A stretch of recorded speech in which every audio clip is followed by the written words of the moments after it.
acknowledge that our new media coordinator, Dan Figuet, is starting today.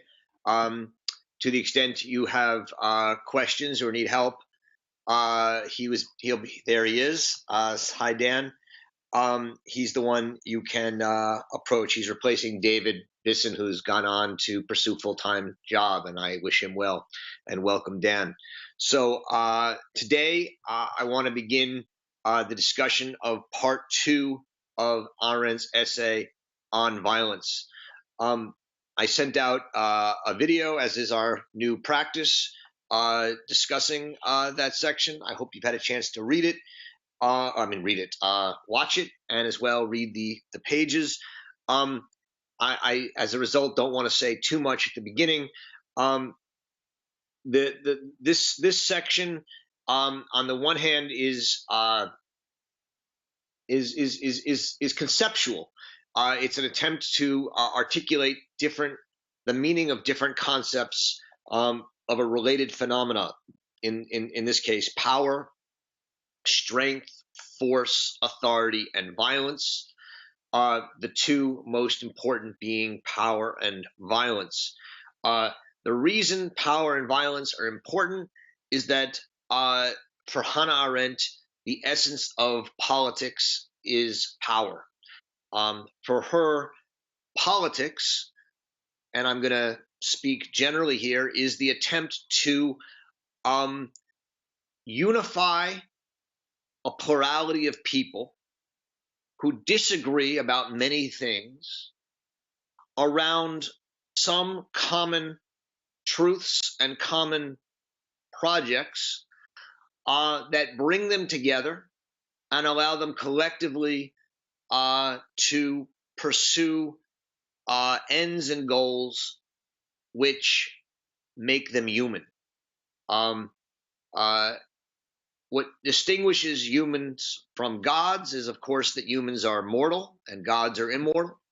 But what distinguishes humans from other animals, and Arendt is definitely a humanist in this sense that many people today may have problems with, is that unlike other animals, even very advanced animals that can even talk or speak or communicate, for her, humans are the only beings that can seek to accomplish deeds that will be immortal, deeds that will become memorialized in monuments, in institutions, in stories, in books, in myths, that will make them something like gods, not gods themselves, but make them humans. And politics is the activity of acting together in which humans can do that.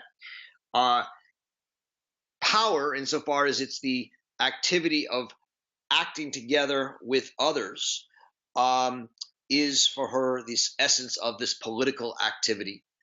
And violence, insofar as many political thinkers, including Marx and Weber and C. Wright Mills and many others, think that politics is about the struggle for power based on violence. She thinks is a mistakes what politics is, and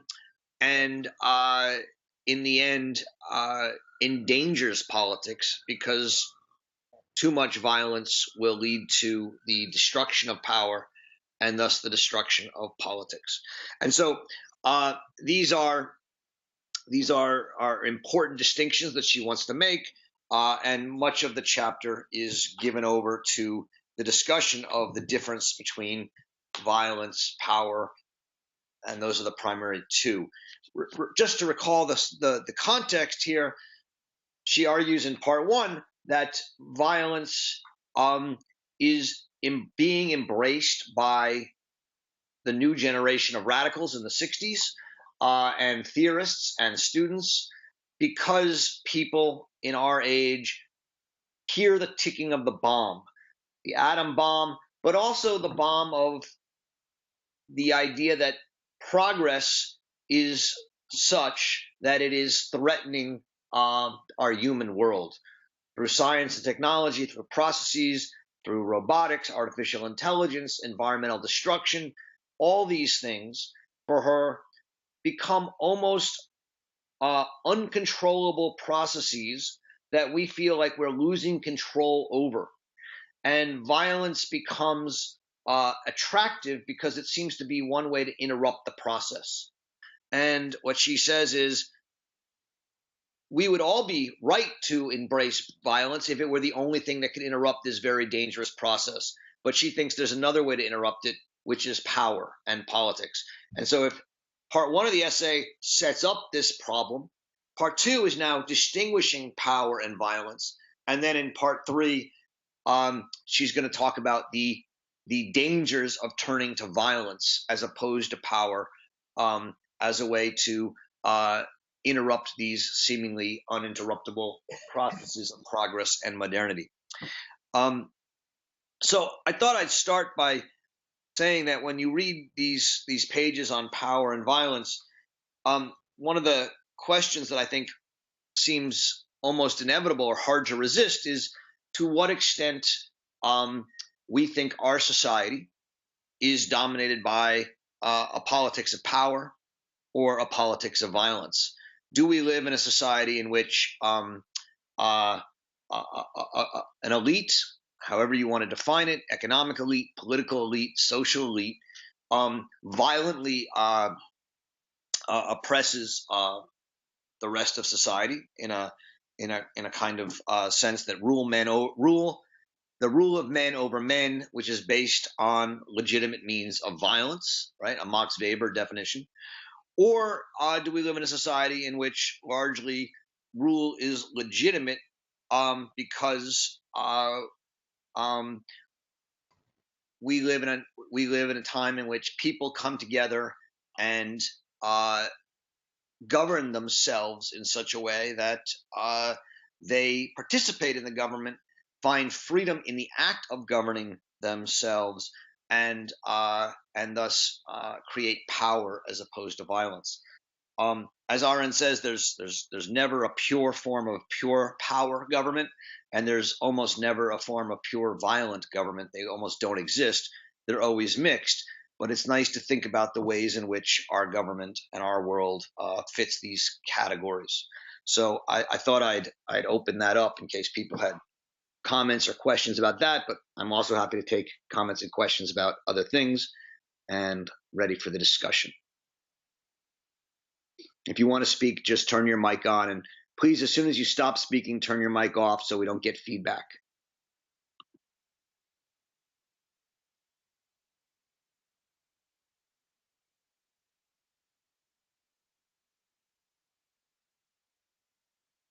Are there any questions or thoughts on this or other parts of the chapter? Roger? Yes. Can you hear me? Yes. Okay. This is Howard Goldson. Just to get the discussion going, I'm going to make the argument that we're in a society in which the elite do determine largely our social structures based on violence or the threat of violence. And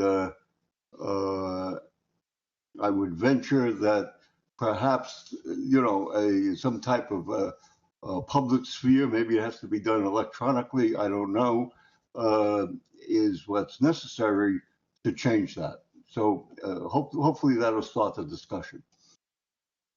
Great. Thank you, Howard. Let me just respond quickly with, and then let's see if other people want to join.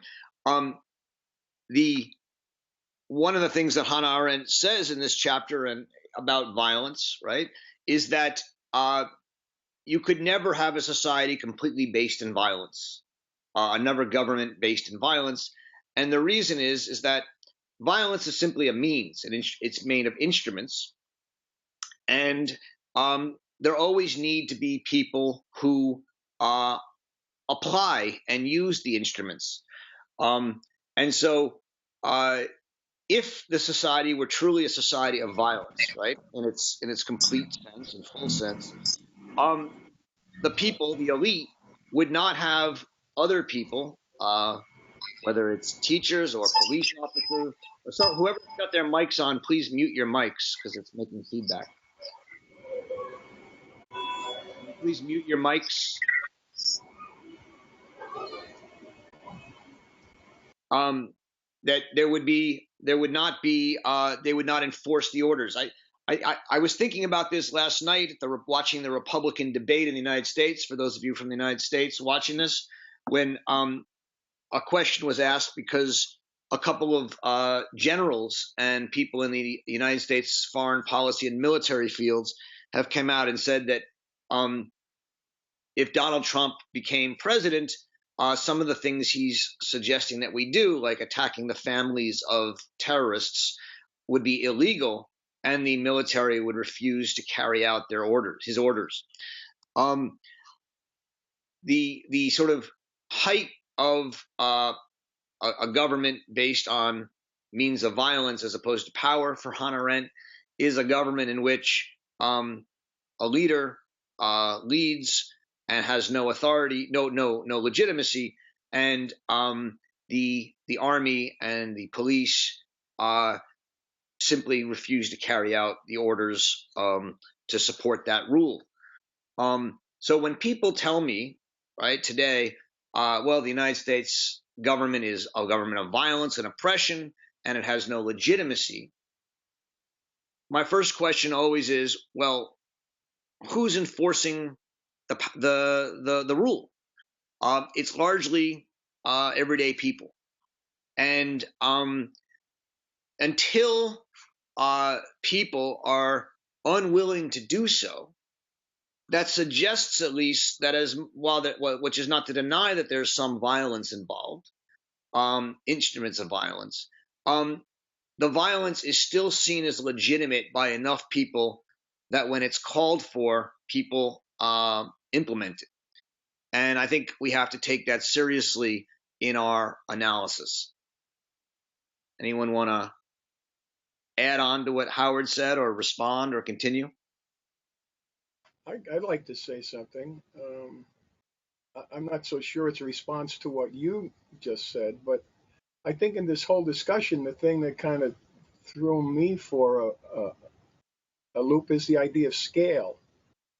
When you're discussing nations, or, I mean, I recall from last week, we were talking about student violence, which I kind of was even confused about calling that violence when you have student sit-ins and little disruption of offices. Is not the same as real violence where you're looting streets as well. You remember, of course you remember stuff from LA. The other thing is, well, you were mentioning bin Laden, that, an individual act of violence against him, which I got the impression you were on the side of saying that was kind of justified. And I don't mean to overstate that word. I mean, I say, okay, we understand why we want to assassinate bin Laden. But then you have to look at, and then you're talking about, when you say Assad, you're talking about Syria violence. How do you overthrow illegitimate power? So if you don't get, it seems to me when you scale things, you're going to come out with different answers to questions about legitimacy, it seems to me. I don't know if that got anywhere or meant anything to anybody else, but it certainly meant something to me in terms of what's Good. Thanks, Patrick. So the bin Laden question, I'll do very quickly. What I said, I don't think is that it was justified or unjustified. What I said is that from an Arendt's point of view, if you want to justify it, and if you want to make an assassination like that just, you would have to accept that it was an extra legal act and then bring it back within the law by standing trial, which is what she says someone like Shalom Schwarzbard does in the trial in Paris. And so while some people, like Michael Walzer and others in international law, suggest that sometimes assassination can be justified in war, I think the better answer is it can be, but only if the extra-legal act is accepted as extra-legal and then brought back within the law and put up for judgment. That was the argument I made last time. But I think the other question you're bringing up, which is a good one, is whether it's student violence or riots or state violence. What Arendt really wants to say is we tend to talk about violence a lot, and we tend to suggest that the rule is a rule of violence, and we forget that we also have a certain amount of power in all of these situations. The point is that a government can't continue to exist simply on violence, or it can, but if anyone challenges it, it's unlikely that it will continue. She thinks that if governments become illegitimate, if they lose their power, if they lose the sense of belonging to the people, they become easily overthrown. And we see that in history. We see that recently with the Arab Spring and the Soviet bloc. When governments really do lose their power, and by power we mean the sense of mutual action and legitimacy, no matter how many tanks they have, it becomes much easier to overthrow them.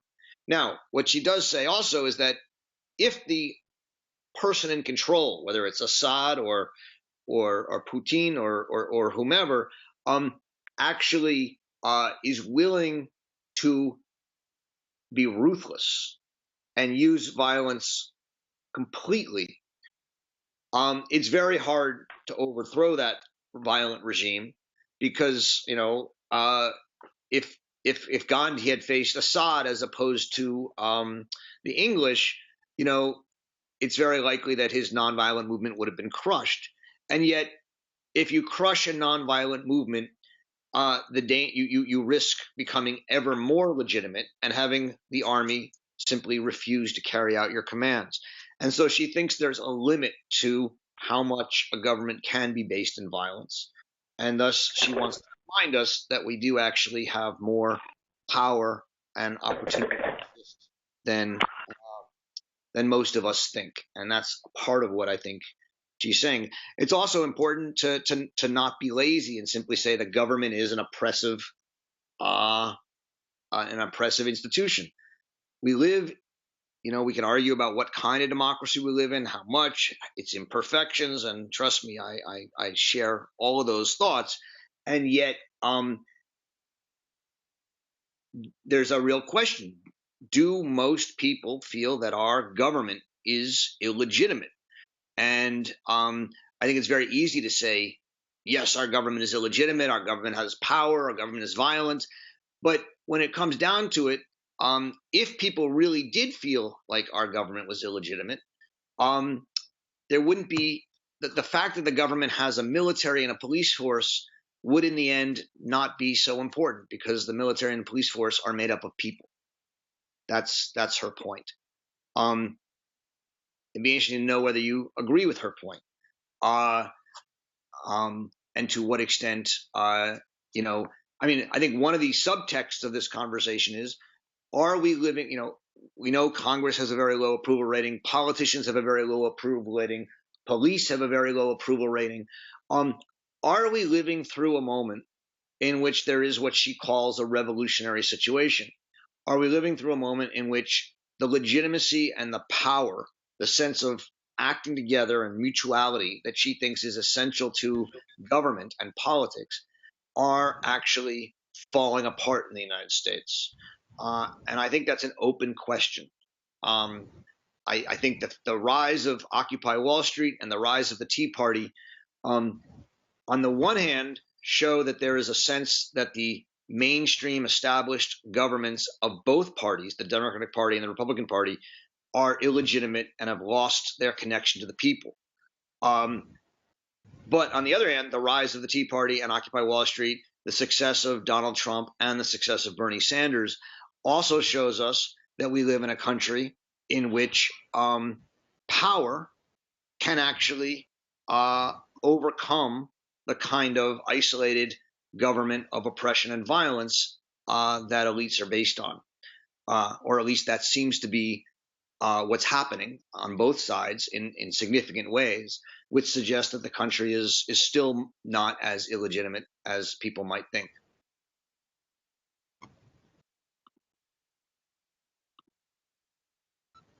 Roger, Harold here.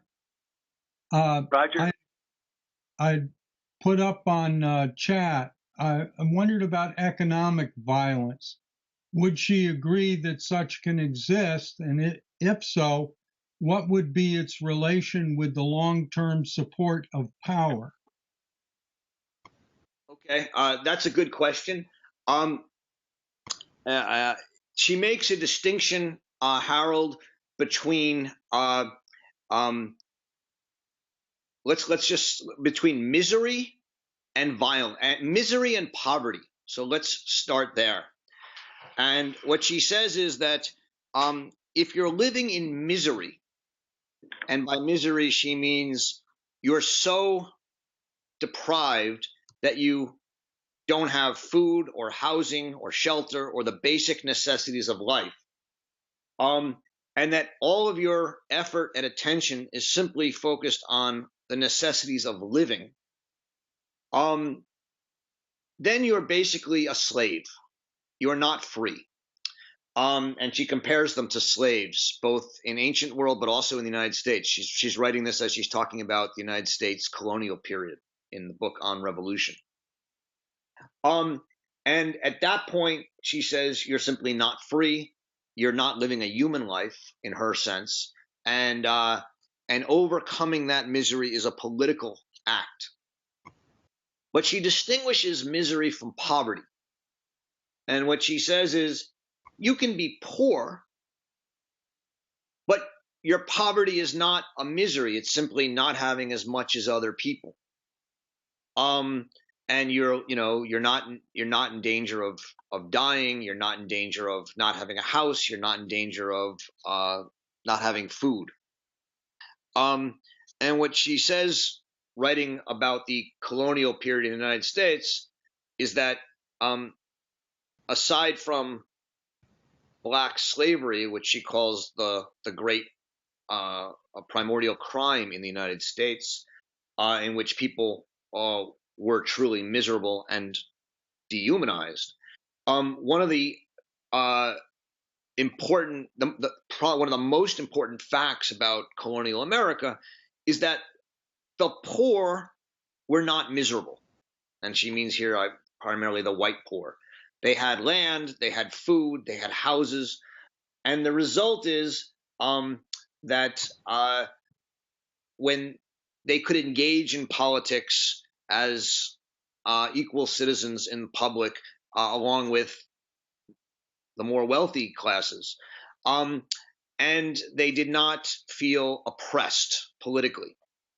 In our own time, she puts this in a different language. She says that poverty is a technological question. Once you're out of misery and you're poor, we should try and make all the poor as well off as we can. And that's a matter of technology. The more technology we have to make food cheaper, to make food more available, to make housing cheaper, to make housing more available, the more technology we have to make our economy more productive, that means that the lowest classes will be more comfortable than they were before that. You see that in the fact that the United States has a lot of poor people, but for most poor people in the United States, what they call poor is rich throughout most of the world. So she calls that a technological question. She separates that from a political question, right? And she says that politics is not about alleviating poverty, because you can't, first of all, to do so, you can't alleviate poverty in the sense that there will always be some people who are richer and some people who are poorer. And that the mistake of Marxism, or social democracy in her version, right, is that it actually doesn't focus on poverty. It focuses on inequality. And what she says is inequality is part of what it means to be human in the social sphere. And to try and undo inequality in the social sphere, in the economic sphere, would be to take away freedom. And inequality, she says, is in itself not a problem. Now, massive inequality, very like what we're experiencing somewhat today, she would think is a problem because it separates, it eradicates a middle class of people who actually have power to participate in government. And so I think she would certainly be deeply offended by the present levels of inequality in the United States. But inequality in itself is for her not a problem, and certainly not a political problem. So I guess what I want to say is she thinks that we should try and reduce poverty technologically, but we shouldn't try and do so politically, except in order to A, avoid misery, and B, we don't want such a distinction between the rich and the poor that the rich and the poor don't feel like they're part of the same common society. If that happens, then the idea of politics, the idea of common action for a common goal, will disappear because they won't have anything in common. So there has to be enough holding them together.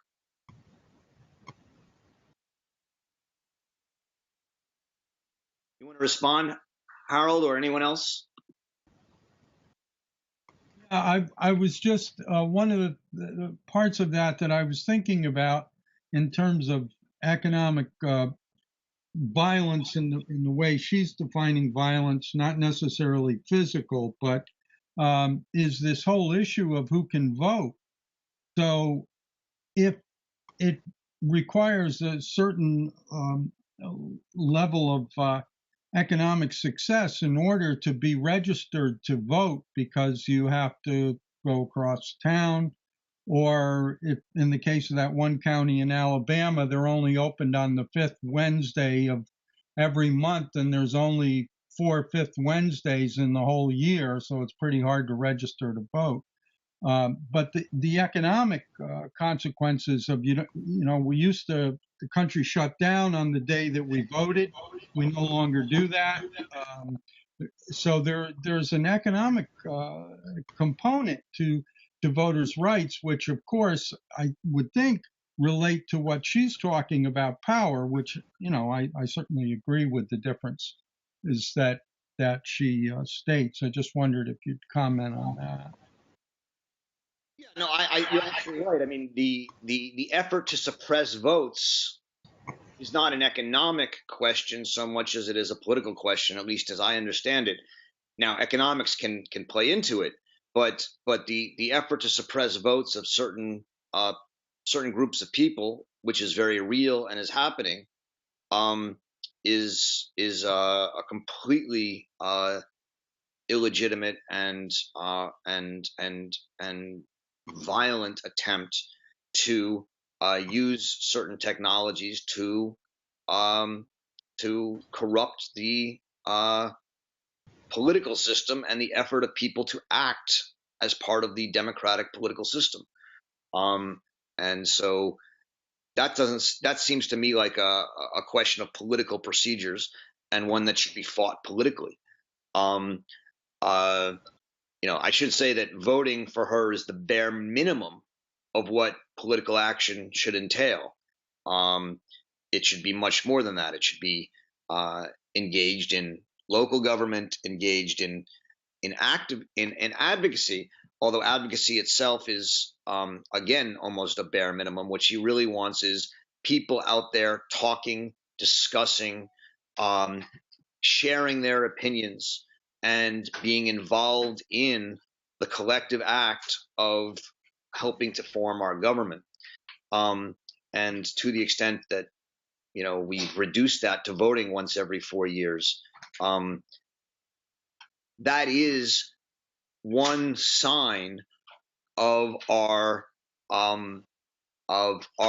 decrease of the power potential of our government and of our nation, and thus the increasing reliance on violence, institutions of violence, whether they be the police or the army, but also the welfare office, the school systems and bureaucracies, etc., which have become so bureaucratic that anytime anyone tries to get anything done, they push at one person, and the person says, well, that's not my responsibility. That's, the office over there. And you go to the office over there and they say, oh, that's not my responsibility. Go to the office over here. And bureaucracy becomes one way that disempowers the people. I mean, she talks about this directly, I should say, in the book, the edition I'm using on page 137, where she says, today we ought to add the latest and perhaps most formidable form of such domination. And by domination, we mean government that is not based on power, but based on violence and oppression. And that is, she says, bureaucracy, or the rule of an intricate system of bureaus in which no men, neither one nor the best, neither the few nor the many, can be held responsible, and which could properly be called the rule of nobody. She thinks this is perhaps the most violent form of government in many ways, because at least in a tyranny, you know who to fight against. In a bureaucracy, it's almost impossible to even know who to fight against. And she is, I think all of us probably have at some point in our lives, if we have any public spirit, have tried to push back against a bureaucracy and felt what she means by that. And it's the government of bureaucracy that for her is the greatest opponent of power and the greatest protector of violence, which raises questions about something like social democracy, which is an attempt to increase the powers of bureaucracy. And this is one of the reasons why Hannah Arendt, to many of her supporters who are on the left, is always so irritating, because she does not come out in favor of social democracy. She does not come out in favor of socialism. And what she says is that the increase of power and the turning over of power to government is really not different than the turning over the power to a capitalist class. They're both expropriations of the people's foundational right to power and to govern themselves. And she is deeply suspicious of both of these moves. Pure capitalism that oppresses through the violence of a capitalist class, and also socialism, which oppresses through the violence and domination of bureaucracy. Both of these are for her deeply dangerous to human freedom and human power.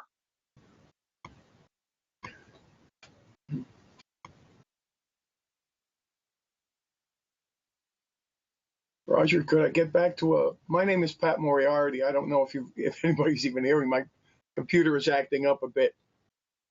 Speak louder. Or just you got me. Okay. We got you, Pat. Okay, thank you. Poverty and misery. The thing that kind of came to my mind is, in one case, I'm not going to stay on this subject, but the thing that I think you lose there is hope, isn't it? I mean, if misery, the distinction, misery, we can say, is almost the loss of hope, concentration camp life, as she elicited it in other situations, where poverty is simply, I'm in bad shape and I can possibly do it, and you can get into misery from it, but it doesn't equate to that situation. And getting back to Harold's point, I think it's Harold mentioning about vote, taking away the vote again takes away hope that there's a chance that we can change our situation via the ballot box. You take that away, and people get a little. As I think I even saw in the movie, they made the point that you take away you're taking away your person, you're taking away you as something. The other and the bureaucracy, interestingly enough, in our experience, I let my wife do all the bureaucracy fighting. She's great at it and so on. But it's almost this Kafka-like life that we live, right? If something happens, you get on the phone, you give me information, they pass you along, giving me the information. You know, we've all been through that with more like insurance companies. I found that coincidentally, the Social Security Administration at our age, we all understand.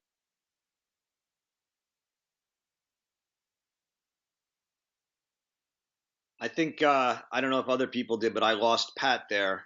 Yeah, we did. I did too. Yeah. So does anyone else want to go on? Continue on?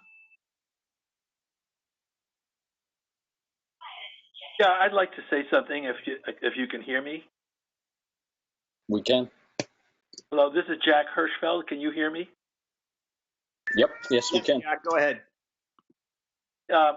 So I think we've moved a little bit away from the initial question, which was, what is our society like?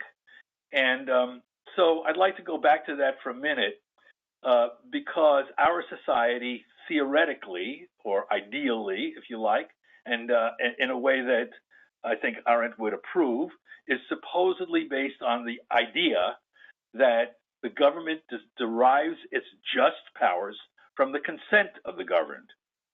So, and I think that's what she means when she says, when people come together and agree, then power exists and can be exercised. Now, an issue in part of this conversation is, so how is that consent arrived at? And in our society, there is a fiction that the government gets the consent of the people through elections, through the casting of votes. And so this fiction that the government represents the people is a way actually of preventing a real coming together for consent. It's pretty well documented that even people who vote, and that's only a very small fraction of the whole population, but even people who vote consistently do not act politically in other ways for the most part.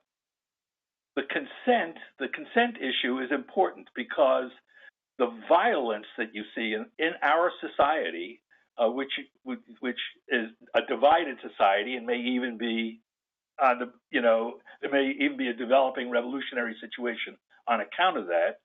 But we have a divided society in which violence is exercised by the government with the implied consent of other people within the population.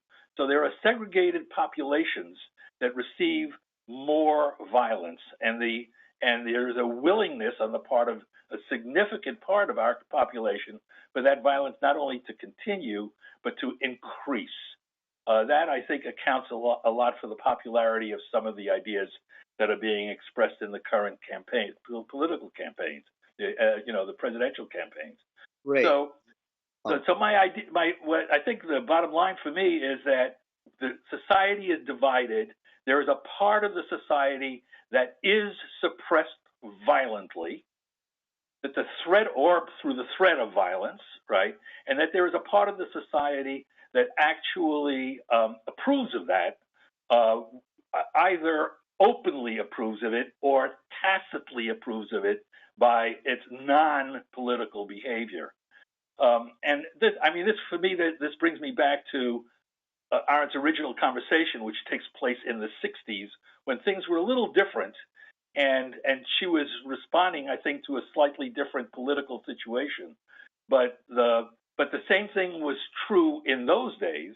And I'm reminded that as even the president of the United States came to believe that there might be a revolutionary situation, and the attorney general actually looked out his window and he said, "The revolution is here," right? The army, and I'm thinking particularly of the National Guard, which guarded against demonstrations in the late 60s, but was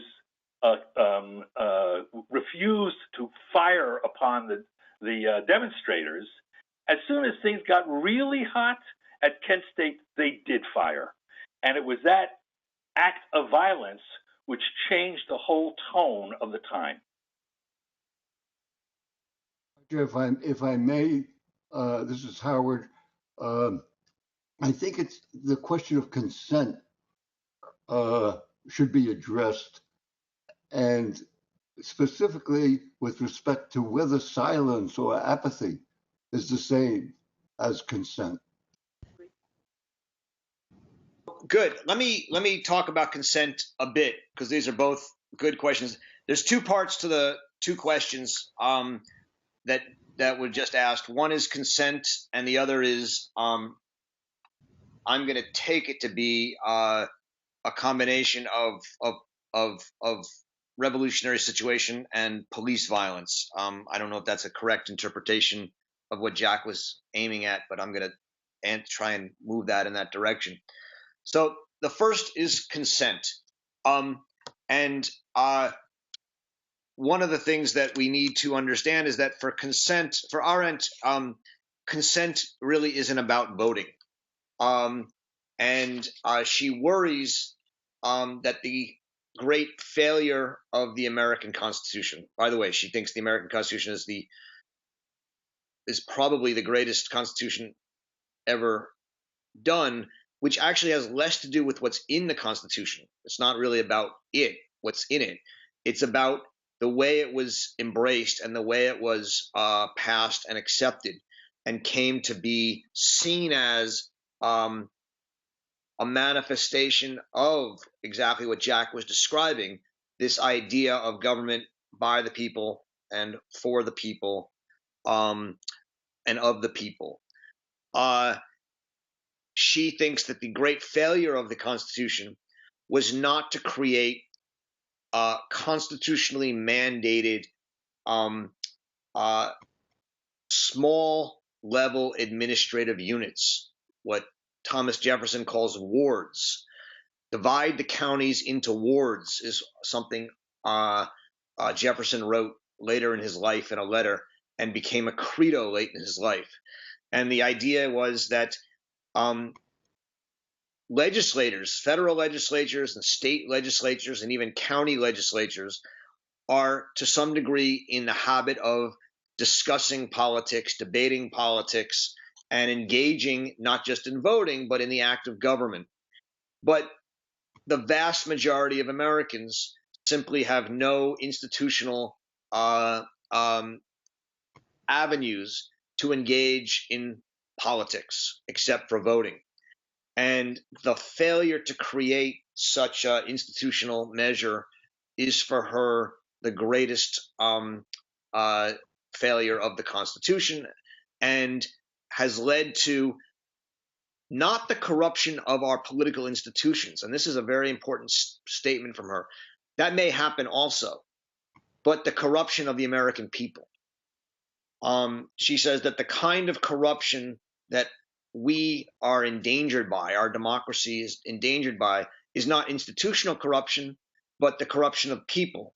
And by that, she means that we all, the vast majority of us in the end, care more about pursuing our private lives and our private interests, making money, supporting our family, enjoying ourselves, than we do the act of self-government.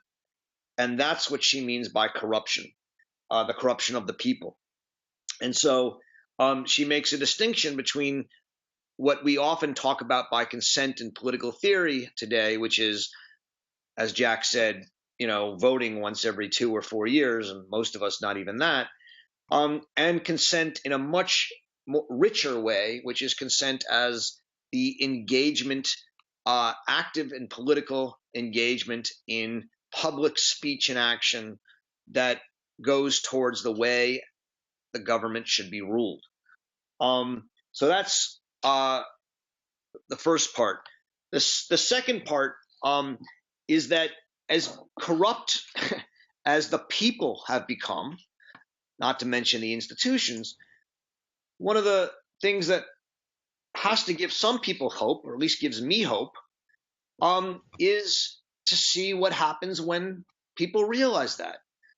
You can't look at the 60s or more recently Occupy Wall Street and the Tea Party and not be just amazed at the way that people who feel disenfranchised and cut out of the process are trying to act in ways that will bring them back in.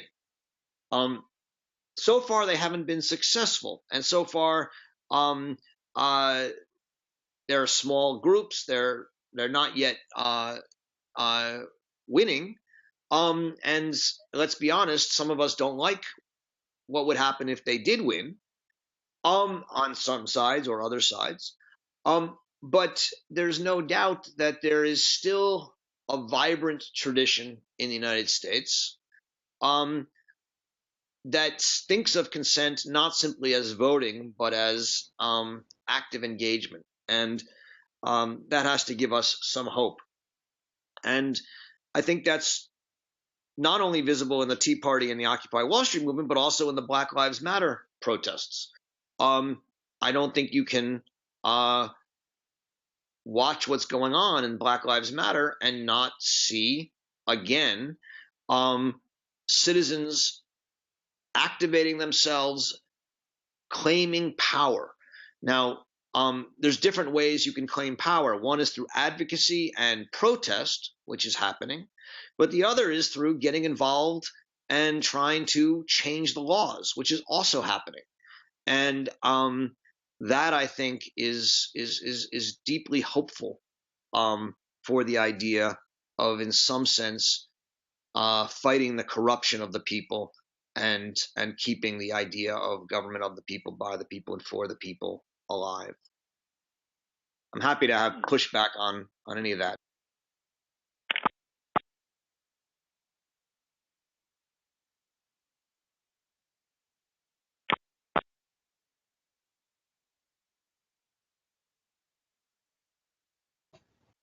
One thing I'd point out, which I think is very interesting, is that she does say that if power is deteriorating, right, sometimes you only really know that and will only really be able to show the deterioration of power if you push it, if you challenge it, right? Power, a violent, illegitimate government can continue to exist with the support of its institutional helpers, the police, the schools, the teachers, the army, etc., for a long time after the legitimacy has broken down, until someone pushes it.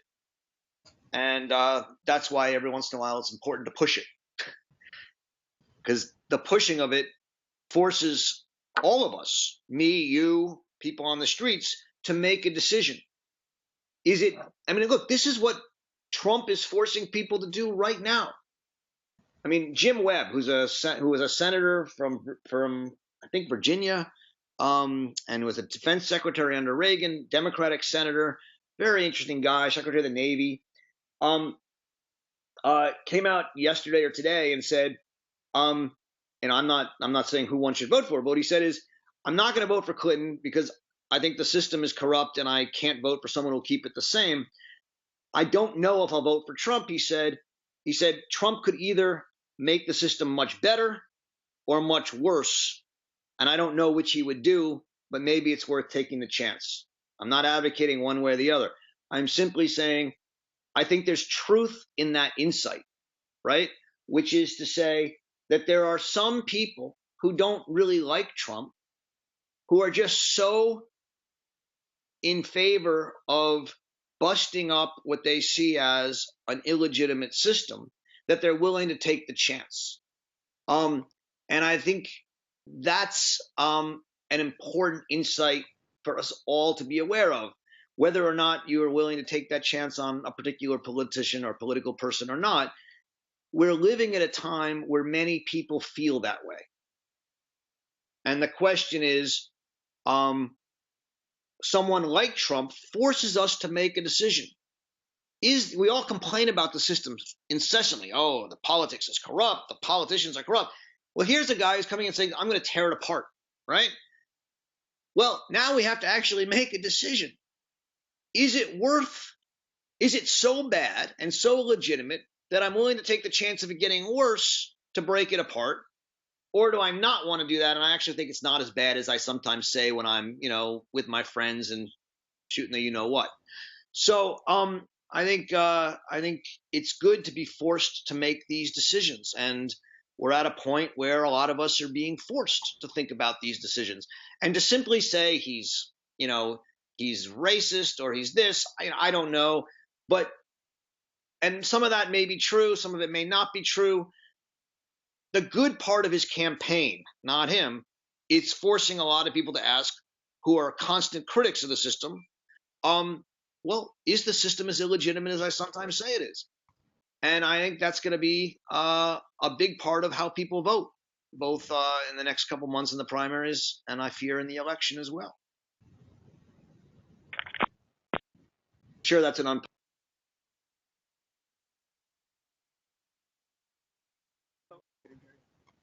I'd like to challenge some of the things that you said here, Roger, by addressing a couple of people who showed up in the 60s.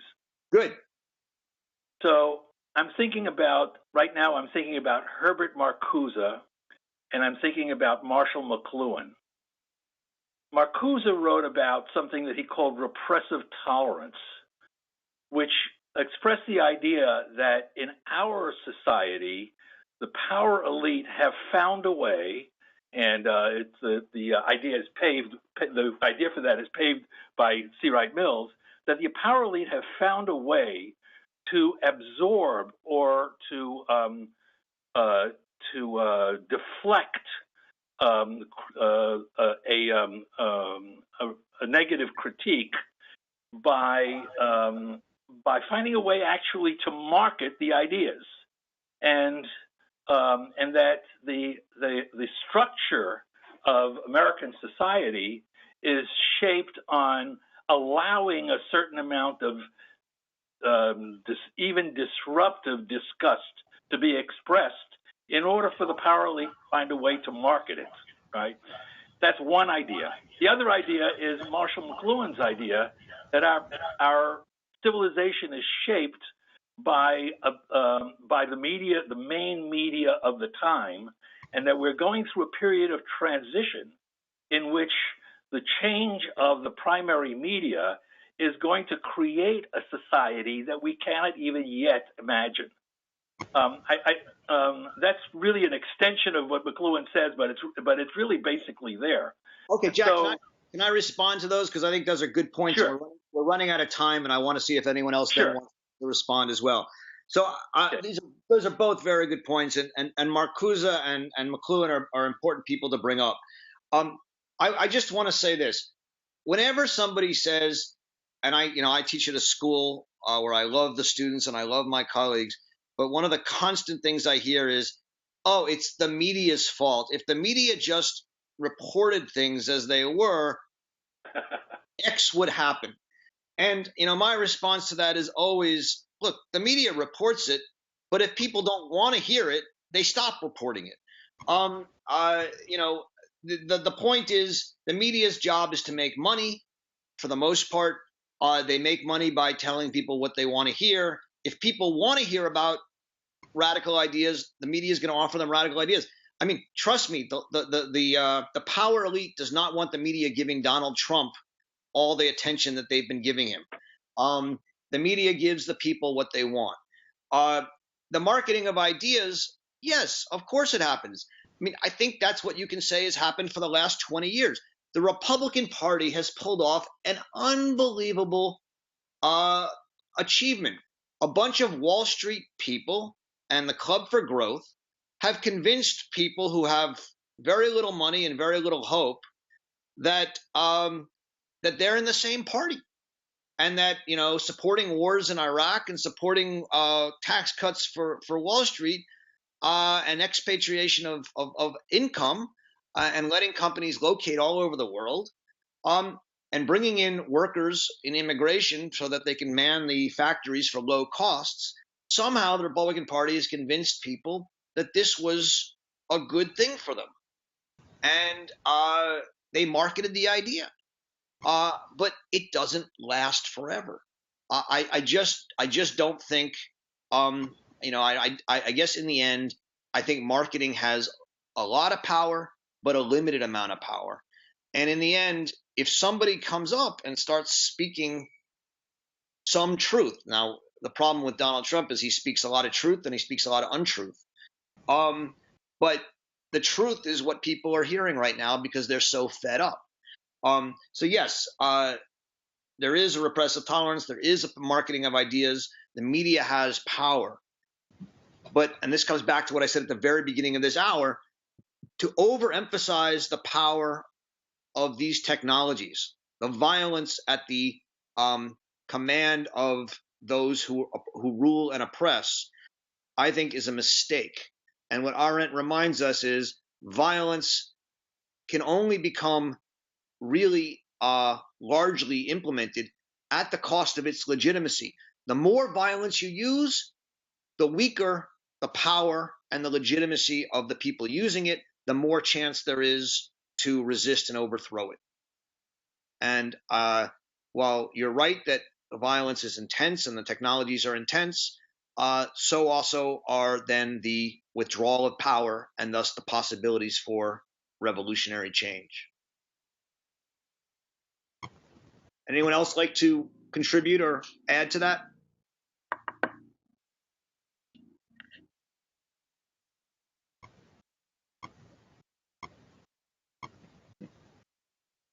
Time for like one more question. So if anyone's been waiting to ask a question, now is your chance.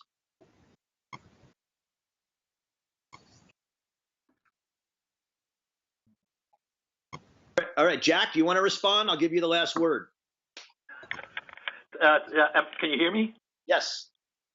Yeah, I think one of the things that I did want to say is that I want to remind people that there are situations in which even Hannah Arendt would support the use of violence, and it's not, and because violence appears to be the only way to address the power. For example, she certainly called for a Jewish army to fight Hitler, right? But the period that she is writing in, this period, the late 60s, is a period that follows a number of successful anti-colonial struggles, some of which were based in violence and some of which were not. And so there's a real question here as to how closely she looked at, for example, Frantz Fanon, whom she dismisses, whom the new left that she is in some ways addressing in this essay, that the new left admired, and the ideas that were expressed by Sorel were adopted by a fraction of the student movement at that time, because there was a strong argument made that there are situations, in certain revolutionary situations, only violence will work. Now, I just want to also point out that the new left that she's addressing here ended up splitting, and some looked to different ways of achieving their, I'll give them the credit for revolutionary goals, while others just followed the path of violence. But throughout that period, there were movements, social movements, based on her idea of political action, which were attacked quite violently by the government. For example, the deliberate destruction of the leadership of the Black Panther Party, which was, which might have had a different outcome if it were not violently opposed by the government, and the activity that she addresses at Columbia was only part of what was happening at Columbia. There was a whole part of the Columbia revolt that she doesn't address at all. So I'm focusing on the historical moment because I believe that a lot of what she writes here, all of which I admire, I need to say, is shaped to a great extent by the events that she was observing, and she was not in full observation of everything that was going on. That's absolutely clear. That's the final word. There's no way she could be, but I think you're absolutely right. She does think violence can be useful. She thinks violence is utilitarian. It can be useful. But as we'll see when we read for next week, she worries that to rely too much on violence will, in the end, weaken power throughout society. And so that we have to always rely on violence, and power becomes a less tangible means, and we come to an ever more violent society. So that's what section 3 of the essay is about, and we will continue that next month. I hope you continue to enjoy reading Hannah Arendt, and we'll see you then. Thank you very much. Bye-bye. Bye.